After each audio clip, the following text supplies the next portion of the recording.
ಕೊನೆಗೂ ಗೃಹಲಕ್ಷ್ಮಿಯರಿಗೆ 32ನೇ ಕಂತು ಮತ್ತೊಂದು ಕಂತು 2,000 ರೂಪಾಯಿ ಹಣ ಜಮೆ ಆಗ್ತಾ ಇದೆ. ಬೇಗ ನಿಮ್ಮ ಬ್ಯಾಂಕ್ ಅಕೌಂಟ್ ಚೆಕ್ ಮಾಡ್ಕೊಳ್ಳಿ. ಕೆಲವರಿಗೆ 4,000 ರೂಪಾಯಿ ಹಣ ಜಮೆ ಆಗಿದೆ. ಮುಖ್ಯಮಂತ್ರಿ ಡಿ.ಕೆ. ಶಿವಕುಮಾರ್ ಸರ್ ಅವರೇ ಈ ಬಾರಿ ಹಣವನ್ನ ಬಿಡುಗಡೆ ಮಾಡಿರುವಂತದ್ದು ವೀಕ್ಷಕರೇ. 32ನೇ ಕಂತು ಹಣ ಅಧಿಕೃತವಾಗಿ ಬಿಡುಗಡೆ ಆಗಿದೆ. ಅಧಿಕೃತವಾಗಿ ಸರ್ಕಾರದಿಂದ ಬಂದಿರೋ ಅಪ್ಡೇಟ್ ಆಗಿದೆ. ಇನ್ನು ರೇಷನ್ ಕಾರ್ಡ್ ದವರೆಗೂ ಕೂಡ ಭರ್ಜರಿ ಸಿಹಿ ಸುದ್ದಿ. ಹೌದು ವೀಕ್ಷಕರೇ, ದೊಡ್ಡ ಒಂದು ಗುಡ್ ನ್ಯೂಸ್ ಬಂದಿದೆ. ನೀವು ಅನ್ನಭಾಗ್ಯ ಫಲಾನುಭವಿಗಳಾಗಿದ್ರೆ, BPL ಕಾರ್ಡ್, ಅಂತ್ಯೋದಯ ಕಾರ್ಡ್ ಹೊಂದಿದ್ರೆ, ಒಂದಲ್ಲ ಎರಡಲ್ಲ 3 ದೊಡ್ಡ ಸಿಹಿ ಸುದ್ದಿ ವೀಕ್ಷಕರೇ. ಇನ್ನು ಸೂರ್ಯ ಗ್ರಹಣ ಕೂಡ ಬರ್ತಾ ಇದೆ. ಹೌದು, ನಮ್ಮ ಭಾರತ ದೇಶದಲ್ಲಿ ಇದು ಗೋಚರವಾಗುತ್ತಾ ಇಲ್ವೋ? ಯಾವ ರಾಶಿಗಳಿಗೆ ಶುಭ ಫಲ, ಯಾವ ರಾಶಿಗಳಿಗೆ ಅಶುಭ ಫಲ, ಈ ರಾಶಿಗಳಿಗೆ ಮುಟ್ಟಿದ್ದಲ್ಲ ಚಿನ್ನ ಅಂತಾನೆ ಹೇಳ್ಬೋದು. ಸೂರ್ಯಗ್ರಹಣದ ಸಮಯ ಸೇರಿದಂತೆ ಸೂರ್ಯಗ್ರಹಣದ ದಿನಾಂಕ ಪ್ರತಿಯೊಂದನ್ನು ಕೂಡ ಈ ವಿಡಿಯೋದಲ್ಲಿ ನಾವು ನಿಮಗೆ ಅಪ್ಡೇಟ್ ಕೊಟ್ಟಿದ್ದೇವೆ. ಇನ್ನು SIR ಪ್ರಕ್ರಿಯೆ ನೋಡಿ, BL ಅವರು ಕೊಟ್ಟ ಅರ್ಜಿ ನೀವಿನ್ನೂ ಕೂಡ ವಾಪಸ್ ಕೊಟ್ಟಿಲ್ವಾ? ಹಾಗಿದ್ರೆ ಬೇಗನೆ ಕೊಡಿ. ಇಲ್ಲ ವಾಪಸ್ ಕೊಡೋದಿದ್ರೆ ಬೇಗನೆ ತುಂಬಿ ವಾಪಸ್ ಕೊಡಬೇಕು. ಇನ್ನು ವಾಪಸ್ ಕೊಟ್ಟವರು ಕೂಡ ನಿಮ್ಮ ಹೆಸರು ಬಂದಿದೆ ಇಲ್ಲ ಅಂತ ಚೆಕ್ ಕೂಡ ಮಾಡ್ಕೋಬೇಕಾಗುತ್ತೆ. ಅದನ್ನ ಹೇಗೆ ಚೆಕ್ ಮಾಡಬೇಕು? ಎಲ್ಲ ಒಬ್ರು ಕೂಡ ಯಾರೆಲ್ಲ ಅರ್ಜಿ ತುಂಬಿ ವಾಪಸ್ ಕೊಟ್ಟಿದ್ದೀರಾ, ವಿಡಿಯೋನ ಪೂರ್ತಿಯಾಗಿ ನೋಡಿ. ತುಂಬಾ ಇಂಪಾರ್ಟೆಂಟ್ ಅಪ್ಡೇಟ್ ನಾವು ನಿಮಗೆ ಇವತ್ತು ಕೊಡಲಿದ್ದೇವೆ. ಯಾಕಂದ್ರೆ ಯಾರಿಗೆಲ್ಲ ಈ ಒಂದು ಮತದಾರರ ಹಕ್ಕು ಇರೋದಿಲ್ಲ ಅಂತವರಿಗೆ ಗೃಹಲಕ್ಷ್ಮಿ ಹಣನೂ ಕೂಡ ಮುಂದಿನ ಬರೋದಿಲ್ಲ, ರೇಷನ್ ಕಾರ್ಡ್ ಲಾಭ ಸಿಗೋದಿಲ್ಲ ಅಂತ ಹೇಳಲಾಗಿದೆ. ಸೊ ನಮ್ಮ ಕರ್ನಾಟಕ ಸರ್ಕಾರದಿಂದ ಈಗಾಗಲೇ ಎಲ್ಲಾ ಮನೆ ಬಾಗಿಲಿಗೆ ಜಾತಿ ಪ್ರಮಾಣ ಪತ್ರ ಮತ್ತು ಶಾಶ್ವತ ನಿವಾಸ ಪ್ರಮಾಣ ಪತ್ರ ಕೂಡ ಕೊಡ್ತಾ ಇದ್ದಾರೆ. ಸೊ ಮನೆ ಬಾಗಿಲಿಗೆ ಅದು ಬರಲಿದೆ. ಇನ್ನು ವಿಡಿಯೋಗೆ ನೀವು ಕೂಡ ಲೈಕ್ ಮಾಡಿಲ್ಲ ಅಂದ್ರೆ ಗೃಹಲಕ್ಷ್ಮಿಯರಿಗೆ 32ನೇ ಕಂತು ಅಧಿಕೃತವಾಗಿ ಹಣ ಬಿಡುಗಡೆ ಆಗಿದೆ. ಬೇಗನೆ ಒಂದು ಗುಡ್ ನ್ಯೂಸ್ ಗೋಸ್ಕರ ಪ್ರತಿಯೊಬ್ಬರು ಕೂಡ ವಿಡಿಯೋಗೆ ಲೈಕ್ ಮಾಡಿ ನಿಮ್ಮ ಪ್ರೀತಿ ತೋರಿಸಬಹುದು. ಹಾಗೆ ಪ್ರತಿಯೊಬ್ಬರು ಕೂಡ ಕಮೆಂಟ್ ಬಾಕ್ಸ್ ಅಲ್ಲಿ ನಿಮಗೆ 31ನೇ ಕಂತು ಹಣ ಜಮೆ ಆಯ್ತಾ ನೋಡಿ. ಎಲ್ಲರಿಗೂ ಕೂಡ 31ನೇ ಕಂತು ಹಣ ಜಮೆ ಆಗಿದೆ. ಯಾರೆಲ್ಲ ಹಣ ಬಂದಿಲ್ಲ ಅಂತ ಹೇಳ್ತಿದ್ರಲ್ಲ ಅಂತವರು ಕೂಡ ಈಗ 31ನೇ ಕಂತು ಹಣ ಬಂದಿದೆ ಅಂತ ಕಮೆಂಟ್ ಮಾಡಿದ್ದಾರೆ. ನೋಡಿ ವೀಕ್ಷಕರು, ಈಗ 32ನೇ ಕಂತು ಒಟ್ಟು 2,443 ಕೋಟಿ ರೂಪಾಯಿ ಆಗಸ್ಟ್ ತಿಂಗಳಲ್ಲಿ ಹಣ ಬಿಡುಗಡೆ ಆಗಿದೆ. ಹೌದು, ನಾವು ನಿಮಗೆ ಮೊದಲು ಹೇಳಿದ್ವಿ ಈ ಒಂದು 2-3 ದಿನದಲ್ಲಿ ಹಣ ಬಿಡುಗಡೆ ಆಗೋದಿದೆ ಅಂತ. ಸೊ ಆ ಪ್ರಕಾರ ಈಗಾಗಲೇ ಒಂದು ಅಧಿಕೃತ ಅಪ್ಡೇಟ್ ಬಂದಿದೆ. ದಿನೇಶ್ ಗೂಳಿಗೌಡ ಸರ್ ಅವರು ಇದರ ಬಗ್ಗೆ ಒಂದು ಅಪ್ಡೇಟ್ ಕೊಟ್ಟಿದ್ದಾರೆ. ಮುಖ್ಯಮಂತ್ರಿ ಡಿ.ಕೆ. ಶಿವಕುಮಾರ್ ಅವರೇ ಗೃಹಲಕ್ಷ್ಮಿ ಯೋಜನೆಯ 2,443 ಕೋಟಿ ರೂಪಾಯಿ ಹಣವನ್ನ ಬಿಡುಗಡೆ ಮಾಡಿದ್ದು, ರಾಜ್ಯಾದ್ಯಂತ ಗೃಹಲಕ್ಷ್ಮಿಯರ ಅಕೌಂಟ್ಗೆ 3-4 ದಿನದಲ್ಲಿ ಹಣ ಬ್ಯಾಂಕ್ ಅಕೌಂಟ್ಗೆ ಜಮೆ ಆಗಲಿದೆ. ಇದು 32ನೇ ಕಂತಿನ ಹಣ DBT ಮೂಲಕ ಒಂದು ಜಮೆ ಆಗಲಿದೆ ಅಂತ ರಾಜ್ಯದ ಗ್ಯಾರಂಟಿ ಯೋಜನೆಗಳ ಅನುಷ್ಠಾನ ಪ್ರಾಧಿಕಾರದ ಉಪಾಧ್ಯಕ್ಷರಾದಂತವರು ದಿನೇಶ್ ಗೂಳಿಗೌಡ ಅವರು ಹೇಳಿದ್ದಾರೆ. ಹಣ ಬಿಡುಗಡೆ ಮಾಡಿದ್ದಾರೆ ಮುಖ್ಯಮಂತ್ರಿಗಳು. 32ನೇ ಕಂತಿನ ಹಣ ಇನ್ನು 1 ವಾರದ ಒಳಗೆ ಗೃಹಲಕ್ಷ್ಮಿಯರ ಅಕೌಂಟ್ಗೆ ಬಂದು ಜಮೆ ಆಗಲಿದೆ. ನೋಡಿ, ಮೊನ್ನೆ ತಾನೇ 31ನೇ ಕಂತು ನಿಮ್ಗೆ ಗೊತ್ತಿರಬಹುದು, ಜುಲೈ ತಿಂಗಳ ಕೊನೆಕ್ಷಣದಲ್ಲಿ 31ನೇ ಕಂತು ಹಣ ಬಿಡುಗಡೆ ಕೂಡ ಮಾಡಲಾಗಿತ್ತು, 2,400 ಕೋಟಿ ರೂಪಾಯಿ. ಈ ಬಾರಿ 2,443 ಕೋಟಿ ರೂಪಾಯಿ ಹಣವನ್ನ ಬಿಡುಗಡೆ ಇಲ್ಲಿ ಮಾಡಲಾಗಿದೆ ವೀಕ್ಷಕರೇ. ಒಟ್ಟು 62,000 ರೂಪಾಯಿ ತಲುಪಿತ್ತಲ್ಲ, ಈಗ 64,000 ರೂಪಾಯಿ ಅಂತಾನೂ ಕೂಡ ಇಲ್ಲಿ ಹೇಳಲಾಗ್ತಾ ಇದೆ. ಅಂದ್ರೆ ವೀಕ್ಷಕರೇ, ಒಟ್ಟು 32 ಕಂತು ಹಣ ನಿಮ್ಮ ಅಕೌಂಟ್ಗೆ ಬಂದು ಜಮೆ ಆಗಿದೆ ಅಂತಾನೂ ಕೂಡ ಇಲ್ಲಿ ನೀವು ಹೇಳ್ಬೋದು. ನಿಮ್ಮ ಅಕೌಂಟ್ಗೆ ಇನ್ನೂ ಕೂಡ 32ನೇ ಕಂತಿನ ಹಣ ಬಂದಿಲ್ಲ ಅಂದ್ರೆ ಯಾರು ಕೂಡ ಚಿಂತೆ ಪಡಬೇಡಿ. ಈಗ ತಾನೇ ಹಣ ಬಿಡುಗಡೆ ಆಗಿದೆಲ್ಲ, 1 ವಾರ ಸಮಯ ಬೇಕಾಗುತ್ತೆ. ನೋಡಿ, ಜಿಲ್ಲಾ ಪಂಚಾಯತ್ ತಾಲೂಕ್ ಪಂಚಾಯತ್ ಮೂಲಕ ಹಣ ಬರುತ್ತೆ. ಸೊ ನಿಮ್ಮ ಅಕೌಂಟ್ಗೆ ಹಣ ಬರ್ಬೇಕಂದ್ರೆ 1 ವಾರ ಸಮಯ ಬೇಕಾಗುತ್ತೆ.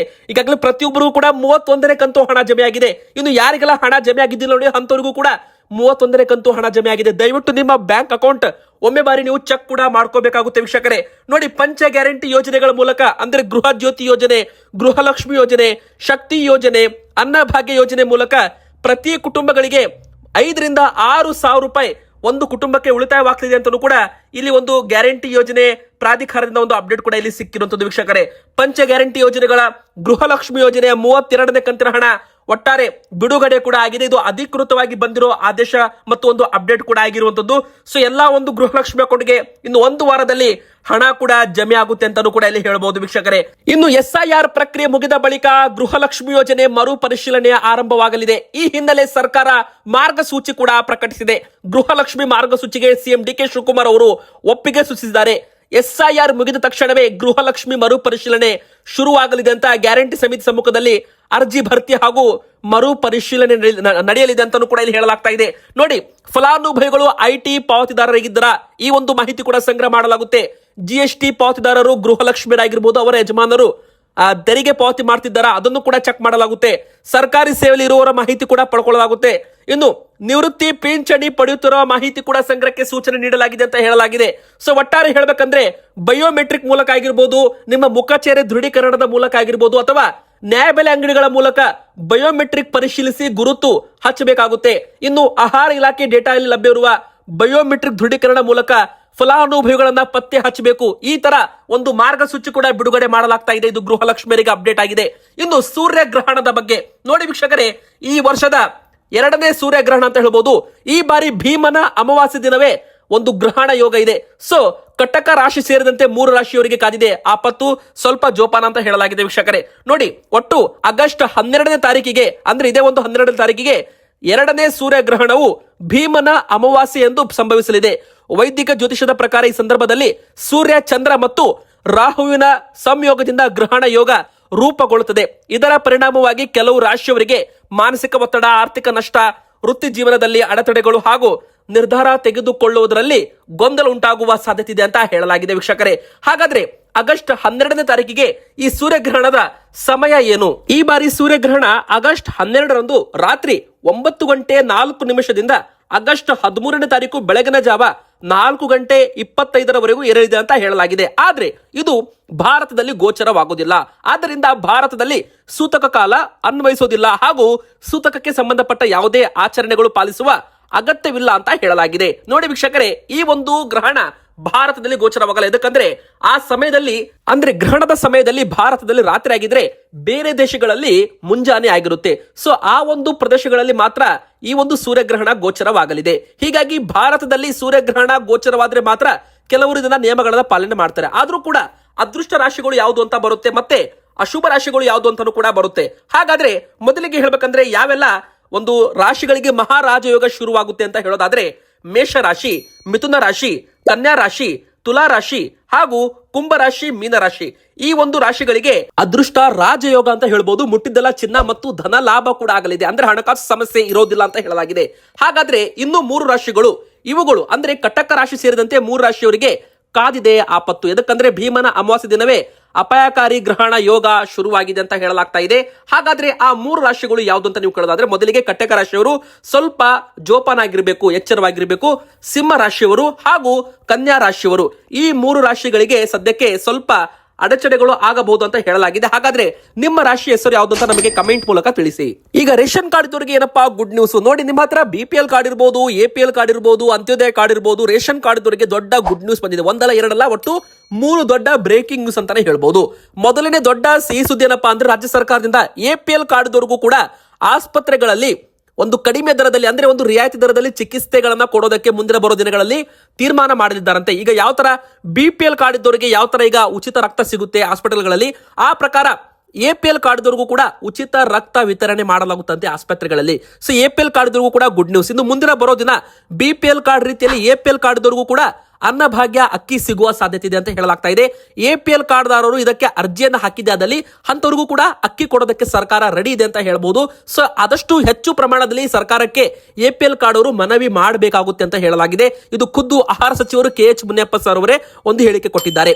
ಇನ್ನು ಎಲ್ಲ ಒಂದು ಗೋದಾಮುಗಳಲ್ಲಾಗಿರ್ಬೋದು ಮತ್ತು ಒಂದು ನ್ಯಾಯಬೆಲೆ ಅಂಗಡಿಗಳಿಗೆ ಹೋಗುವ ಒಂದು ಟ್ರ್ಯಾಕ್ಟರ್ ಆಗಿರ್ಬೋದು, ಅಕ್ಕಿ ದಾಸ್ತಾನು ಮಾಡುವ ಗೂಡ್ಸ್ ವೆಹಿಕಲ್ಗಳಿಗೆ ಒಂದು ಟ್ರ್ಯಾಕಿಂಗ್ ಅನ್ನ, ಅಂದ್ರೆ GPS ಟ್ರ್ಯಾಕರ್ ಅನ್ನ ಅಳವಡಿಸೋದ್ರ ಮೂಲಕ ಟ್ರ್ಯಾಕ್ ಮಾಡಲಾಗುತ್ತೆ. ಅಂದ್ರೆ ಸ್ಮಾರ್ಟ್ PDS ಸಿಸ್ಟಮ್ ಕೂಡ ನಮ್ಮ ಭಾರತದಲ್ಲಿ, ಕರ್ನಾಟಕದಲ್ಲೂ ಕೂಡ ಜಾರಿಗೆ ತರೋದಾಗಿ ಆಹಾರ ಸಚಿವರು ಒಂದು ಹೇಳಿಕೆಯನ್ನ ಕೊಟ್ಟಿದ್ದಾರೆ. ಇದರಿಂದ ಯಾವುದೇ ಕಾರಣಕ್ಕೂ ಲೋಪಗಳು ಆಗೋದಿಲ್ಲ ಮತ್ತು ಪಡಿತರ ವಿತರಣೆಯಲ್ಲಿ ಪಾರದರ್ಶಕತೆ ಕಾಯ್ದುಕೊಳ್ಳೋದು, ಮತ್ತೆ ಪಡಿತರ ವಿತರಣೆಯಲ್ಲಿ ಯಾವುದೇ ಕಾರಣಕ್ಕೂ ಮೋಸವಾಗಬಾರದು, ಯಾವುದೇ ಕಾರಣಕ್ಕೂ ತೂಕದಲ್ಲೂ ಕೂಡ ಮೋಸವಾಗಬಾರದು. ಹೀಗಾಗಿ ಸ್ಮಾರ್ಟ್ PDS ಯೋಜನೆ ಕೂಡ ನಮ್ಮ ಕರ್ನಾಟಕದಲ್ಲಿ ಪ್ರಾರಂಭವಾಗ್ತಾ ಇದೆ. ಸೊ ಎಲ್ಲಾ ಒಂದು ಗೋದಾಮಗಳಲ್ಲಿ CCTV ಅಳವಡಿಸಲಾಗಿರ್ಬೋದು. ಇನ್ನು ಎರಡನೇದಾಗಿ ಮುಖ್ಯವಾಗಿ GPS ಟ್ರ್ಯಾಕರ್ಗಳನ್ನ ಗೂಡ್ಸ್ ವೆಹಿಕಲ್ಗಳಿಗೆ ಅಳವಡಿಸೋದಾಗಿರ್ಬೋದು. ಈ ತರ ಇದು ಒಂದು BPL ಕಾರ್ಡ್ ಇದ್ದವರಿಗೆ, ಅನ್ನಭಾಗ್ಯ ಫಲಾನುಭವಿಗಳಿಗೆ ಒಂದು ಬಂಪರ್ ಸುದ್ದಿ ಅಂತ ಹೇಳ್ಬೋದು. ಇನ್ನು ಮೂರನೇದಾಗಿ ಇಂದಿರಾ ಕಿಟ್ ಕೂಡ ವಿತರಣೆ ಮಾಡಲಾಗುತ್ತೆ. ನೋಡಿ, ಇಂದಿರಾ ಕಿಟ್ ವಿತರಣೆ ಪ್ರಕ್ರಿಯೆ ಅಂತಿಮ ಹಂತಕ್ಕೆ ಬಂದಿದ್ದು, ಟೆಂಡರ್ ಪ್ರಕ್ರಿಯೆ ಕೂಡ ಅಂತಿಮ ಹಂತಕ್ಕೆ ಬಂದಿದ್ದು, ಆದಷ್ಟು ಬೇಗನೆ ಅಡುಗೆ ಎಣ್ಣೆ, ಉಪ್ಪು, ಸಕ್ಕರೆ, ತೊಗರಿಬೇಳೆ ಈ 4 ಆಹಾರ ಸಾಮಗ್ರಿ ಒಳಗೊಂಡ ಇಂದಿರಾ ಕಿಟ್ ಕೂಡ ಜನರ ಕೈಗೆ ಸೇರಲಿದೆ ಅಂತ ಈಗಾಗಲೇ ಗ್ಯಾರಂಟಿ ಯೋಜನೆ ಪ್ರಾಧಿಕಾರದಿಂದ ಒಂದು ಅಪ್ಡೇಟ್ ಬಂದಿದೆ ವೀಕ್ಷಕರೇ. ಸೊ ಇದು ಕೂಡ ಒಂದು ಕಡೆಗೆ ದೊಡ್ಡ ಸಿಹಿ ಸುದ್ದಿ ಆಗಿದೆ. ಇನ್ನು SIR ಪ್ರಕ್ರಿಯೆ ಮತ್ತೆ ವಿಸ್ತರಣೆ ಮಾಡಿದ್ರ? ಹೌದು ವೀಕ್ಷಕರೇ, ಎದಕ್ಕಂದ್ರೆ ನೋಡಿ, BLO ಕೊಟ್ಟ ಅರ್ಜಿ ನೀವು ಇನ್ನೂ ಕೂಡ ತುಂಬಿ ವಾಪಸ್ ಕೊಟ್ಟಿಲ್ಲ ಅಂದ್ರೆ ಬೇಗನೆ ವಾಪಸ್ ತುಂಬಿ ಕೊಡಬೇಕಾಗುತ್ತೆ. ಎದಕ್ಕಂದ್ರೆ ಈಗ ಮತ್ತೊಮ್ಮೆ ನಿಮಗೆ ಸಮಯ ಅವಕಾಶ ಕೊಡ್ತಾ ಇದ್ದಾರೆ. ಆಗಸ್ಟ್ 17ರವರೆಗೂ ವಿಸ್ತರಣೆ ಮಾಡಲಾಗಿದೆ. ಹೀಗಾಗಿ ಇನ್ನೂ ಕೂಡ ನೀವು ಗಣತಿ ನಮೂನೆ ವಾಪಸ್ ನೀಡಿಲ್ಲ ಅಂದ್ರೆ ಮತದಾರರು ಆಗಸ್ಟ್ 17ರವರೆಗೂ ಕೊನೆ ಅವಕಾಶ, ಸಂಜೆ ಒಳಗೆ ಸಂಬಂಧಪಟ್ಟ ಬೂತ್ ಮಟ್ಟದ ಅಧಿಕಾರಿಗಳಿಗೆ ಅಂದ್ರೆ BLO ಅವರಿಗೆ ನೀಡಬಹುದು. ಅಲ್ಲದೆ ASDDO ಅಂದ್ರೆ ಗೈರು ಸ್ಥಳಾಂತರ, ಸಾವು, ಡುಪ್ಲಿಕೇಟ್ ಹಾಗೂ ಇತರೆ ವರ್ಗದ ಪೈಕಿ ಶಾಶ್ವತವಾಗಿ ಸ್ಥಳಾಂತರಗೊಂಡವರಲ್ಲಿ 66 ಲಕ್ಷ ಮತದಾರರು ಇದ್ದಾರೆ. ಈ ಮತದಾರರಿಗೆ ರೋಲ್ ಬ್ಯಾಕ್ ಅವಕಾಶವಿಲ್ಲ. ಹೀಗಾಗಿ ಮತದಾರರು ನಿಗದಿತ ದಾಖಲೆಗಳೊಂದಿಗೆ ಹೊಸ ಫಾರ್ಮ್ 6 ಭರ್ತಿ ಮಾಡಿ ಸಲ್ಲಿಸಬೇಕಾಗುತ್ತೆ ಅಂತ ಹೇಳಲಾಗಿದೆ. ceo.karnataka.government.in ವೆಬ್ಸೈಟ್ ಅಲ್ಲಿ ಕೂಡ ನಿಮ್ಮ ಒಂದು ಹೆಸರು ಇದೆಯಲ್ಲೋ ಅಂತ ನೀವು ಚೆಕ್ ಮಾಡಬಹುದು. ಮತದಾರರ ಪಟ್ಟಿಯಲ್ಲಿ ಯಾರೆಲ್ಲ ಸೇರಿದ್ದಾರೆ, ಯಾರು ಸೇರಿಲ್ಲ, ಎಲ್ಲ ಅಪ್ಡೇಟ್ ಕೂಡ ನಿಮಗೆ ವೆಬ್ಸೈಟ್ ಮೂಲಕ ಸಿಗಲಿದೆ ಅಂತಾನೂ ಕೂಡ ಇಲ್ಲಿ ಹೇಳಬಹುದು ವೀಕ್ಷಕರೇ.